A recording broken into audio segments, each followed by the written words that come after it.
இந்திய குடியரசு துணைத் தலைவர் பண்பின் இமயம் மேதகு CP ராதாகிருஷ்ணன் அவர்களுக்கு பாராட்டு விழா இன்று மாலை 5 மணியளவில் கலைவாணர் அரங்கம், சென்னை. தமிழகத்திற்கு வருகை தரும் இந்திய குடியரசு துணைத் தலைவர் அவர்களை வணங்கி வரவேற்பது AC சண்முகம், நிர்வாக அரங்காவலர், பாரத ரத்னா டாக்டர் MGR அறக்கட்டளை, சென்னை.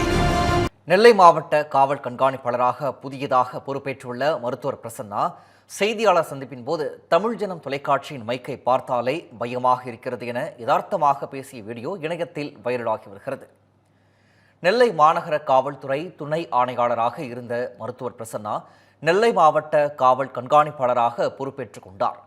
இதனைத் தொடர்ந்து நெல்லை மாவட்ட SP செய்தியாளர்களை சந்தித்தார்.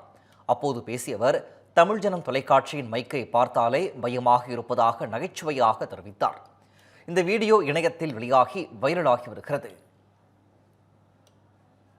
ரொம்ப ஸ்ட்ராங்கான கொஸ்டின்லாம் கேட்டு எனக்கு தமிழ் ஜனம் பார்த்தோன்னே எனக்கு பயமா இருக்கு. எனக்கு அப்படிதானே மைக்கு பார்த்தா எனக்கு பயம் வந்துடுது. எனக்கு ரொம்ப ஸ்ட்ராங்கான கொஸ்டின்லாம் கேட்டு எனக்கு தமிழ் ஜனம் பார்த்தோன்னே எனக்கு பயமா இருக்கு. எனக்கு அப்படிதானே மைக்கு பார்த்தா எனக்கு பயம் வந்துடுது. எனக்கு ரொம்ப ஸ்ட்ராங்கான கொஸ்டின்லாம் கேட்டு எனக்கு தமிழ் ஜனம் பார்த்தோன்னே எனக்கு பயமா இருக்கு. எனக்கு அப்படிதானே மைக்கு பார்த்தா எனக்கு பயம் வந்துடுது. எனக்கு ரொம்ப ஸ்ட்ராங்கான கொஸ்டின்லாம் கேட்டு